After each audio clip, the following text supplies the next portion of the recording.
जय श्री कृष्णा। आज की यह वीडियो आने वाले सनातन धर्म के त्योहार जन्माष्टमी के विषय में है। मैं सभी सनातनी भाइयों और बहनों को जन्माष्टमी की बधाई देता हूं। दोस्तों, हम सबको पता है कि कृष्ण जन्माष्टमी काफी नजदीक आ रही है और जैसे जैसे नजदीक आ रही है वैसे वैसे उत्सुकता बढ़ती जा रही है, क्योंकि प्रत्येक सनातनी भाई बहन को भगवान कृष्ण जी से बड़ा लगाव है। वह सबके प्रिय हैं और सबका कल्याण करने वाले हैं। तो चलिए बात करते हैं इस खास दिन यानी कृष्ण जन्माष्टमी की। दोस्तों, कई हजार सालों पश्चात 7 सितंबर 2023 को बहुत ही दुर्लभ और अद्भुत संयोग बनने जा रहा है, क्योंकि इस दिन अष्टमी का पावन पर्व पड़ रहा है। दोस्तों, इस दिन राज योग, अमृत सिद्धि योग, साथ ही धन लक्ष्मी योग जैसे कई सारे योग बन रहे हैं और इस समय भगवान कृष्ण सबसे अधिक प्रसन्न होते हैं। यानी आप भगवान से इस दिन जो भी मांग ले वह आपकी हर इच्छा भगवान कृष्ण शीघ्र ही पूरी कर देंगे। वही दोस्तों, कृष्ण भगवान को प्रसन्न करने के लिए जन्माष्टमी पर कुछ खास उपाय जरूर करने चाहिए, जो कि आपकी किस्मत बदल सकते हैं और आपको मालामाल बना सकते हैं। दोस्तों, आज की इस बेहद ही सुंदर वीडियो में आपसे बात करेंगे कृष्ण जन्माष्टमी वर्ष 2023 में कब मनाई जाएगी, किस दिन आप जन्माष्टमी का व्रत रखेंगे और कृष्ण जन्माष्टमी की पूजा का शुभ मुहूर्त क्या रहेगा। इसके अलावा हम आपको बताएंगे कि जन्माष्टमी के व्रत का पारण किस समय किया जाएगा और जन्माष्टमी की संपूर्ण पूजा विधि क्या है। इस दिन में कौन से उपाय है जिसको करने से आपकी किस्मत चमक जाएगी। दोस्तों, जन्माष्टमी के दिन भगवान कृष्ण की आरती रात यानी 12 बजे की जाती है और घंटे घड़ियाल बजाकर उनके जन्म की बांटी जाती है। दोस्तों, जन्माष्टमी का मथुरा और वृंदावन में बहुत ही धूमधाम से मनाया जाता है। खासकर मंदिरों और घरों में लोग बाल गोपाल के जन्म का उत्सव का आयोजन भी करते हैं और बाल गोपाल के लिए पालकी भी सजाते हैं। ऐसी मान्यता है कि भगवान विष्णु जी ने धर्म की स्थापना करने के लिए श्री कृष्ण जी के रूप में जन्म लिया था और इस दिन पर धारण कर श्री कृष्ण जी का स्मरण करना अत्यधिक फलदायी होता है।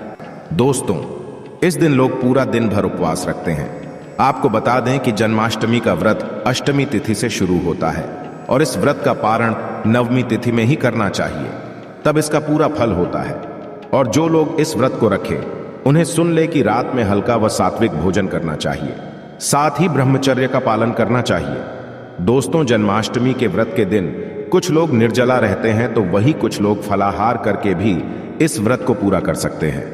दोस्तों, जन्माष्टमी के दिन प्रातःकाल जल्दी उठकर स्नान आदि कर स्वच्छ वस्त्र धारण करें। इसके पश्चात पूर्व या उत्तर दिशा की ओर मुंह करके बैठ जाए और अपने हाथ में थोड़ा सा जल पुष्प कर अक्षत ले लें और जन्माष्टमी का संकल्प करें। इसके पश्चात भगवान कृष्ण जी की पूजा करें। आपको बता दें कि भगवान श्री कृष्ण जी की पूजा निश्चित काल यानी आधी रात में करने की परंपरा रही है और किसी किसी घरों में रात 12 बजे भगवान कृष्ण जी का जन्म भी किया जाता है। तो जो लोग कृष्ण जी का जन्म रात में करते हैं वे नाल छेदन भी करते हैं, तो उनके लिए बता देते हैं कि 12 बजने से कुछ घंटे पहले ही एक पत्ते वाला खीरा लें और कुछ थोड़ा सा काट कर उसमें लड्डू गोपाल को बिठा दें। जब 12 बजे तो भगवान को उस खीरे से बाहर निकालकर एक सिक्के की मदद से खीरे को काट दे। इसे नाल छेदन कहा जाता है। इसके पश्चात उन्हें सबसे पहले शुद्ध जल से स्नान कराए, फिर उन्हें पंचामृत दूध, दही, घी, शहद और शक्कर से स्नान कराए। तत्पश्चात गंगा जल से स्नान कराए। इसके पश्चात शुद्ध जल से स्नान कराने के पश्चात उन्हें साफ कपड़े से पहुंचकर उन्हें नए सुंदर चमकीले वस्त्र धारण कराए और उनका श्रृंगार करें। दोस्तों, अब आप लड्डू गोपाल की विधिवत पूजा करें। उन्हें चंदन का तिलक लगाए फूल माला अर्पित करें और उन्हें भोग लगाए। भोग में आप माखन मिश्री पंचामृत नारियल से बनी मिठाई या धनिये की पंजीरी का भोग लगाए। ध्यान रहे उसमें तुलसी का पत्ता जरूर डालें। इसके पश्चात धूप दीप जलाकर भगवान श्री कृष्ण जी की आरती जरूर करें और लड्डू गोपाल को इस दिन झूला जरूर झुलाएं। दोस्तों, जन्माष्टमी की रात को लोग रात्रि जागरण करके भजन कीर्तन शो आदि भी करते हैं। इससे आपको शुभ फल की प्राप्ति होती है। दोस्तों, शास्त्र में जन्माष्टमी के वक्त को वक्त का राजा भी गया है। भविष्य में इसके संदर्भ में उल्लेख है कि जिस घर में यह व्रत किया जाता है वह अकाल मृत्यु, गर्भपात, दुर्भाग्य तथा कलह से पीड़ित नहीं होता है और जो भी इस व्रत को एक बार कर लेता है वह दुनिया के सभी सुखों को भोग कर विष्णु लोक में निवास करता है। दोस्तों, इस दिन लोग पूरा दिन भर उपवास रखते हैं। आपको बता दें कि जन्माष्टमी का व्रत अष्टमी तिथि से शुरू होता है और इस व्रत का पारण नवमी तिथि में ही करना चाहिए, तब इसका पूरा फल होता है। और जो लोग इस व्रत को रखें उन्हें सुन ले कि रात में हल्का व सात्विक भोजन करना चाहिए, साथ ही ब्रह्मचर्य का पालन करना चाहिए। दोस्तों, जन्माष्टमी के व्रत के दिन कुछ लोग निर्जला रहते हैं, तो वही कुछ लोग फलाहार करके भी इस व्रत को पूरा कर सकते हैं। दोस्तों, जन्माष्टमी के दिन प्रातःकाल जल्दी उठकर स्नान आदि कर स्वच्छ वस्त्र धारण करें। इसके पश्चात पूर्व या उत्तर दिशा की ओर मुंह करके बैठ जाए और अपने हाथ में थोड़ा सा जल पुष्प कर अक्षत ले लें और जन्माष्टमी का संकल्प करें। इसके पश्चात भगवान कृष्ण जी की पूजा करें। आपको बता दें कि भगवान श्री कृष्ण जी की पूजा निश्चित काल यानी आधी रात में करने की परंपरा रही है और किसी किसी घरों में रात 12 बजे भगवान कृष्ण जी का जन्म भी किया जाता है।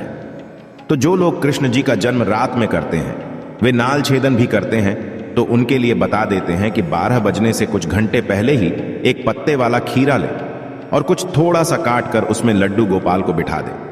जब 12 बजे तो भगवान को उस खीरे से बाहर निकालकर एक सिक्के की मदद से खीरे को काट दे। इसे नाल छेदन कहा जाता है। इसके पश्चात उन्हें सबसे पहले शुद्ध जल से स्नान कराए, फिर उन्हें पंचामृत दूध, दही, घी, शहद और शक्कर से स्नान कराए। तत्पश्चात गंगा जल से स्नान कराए। इसके पश्चात शुद्ध जल से स्नान कराने के पश्चात उन्हें साफ कपड़े से पहुंचकर उन्हें नए सुंदर चमकीले वस्त्र धारण कराए और उनका श्रृंगार करें। इसके पश्चात उन्हें झूले या सिंहासन में करें। ध्यान इस दौरान आप कृष्ण नाम का जाप करते रहे या राधे राधे बोलते रहे या श्री कृष्ण जी के किसी भी मंत्र का जाप करते रहे।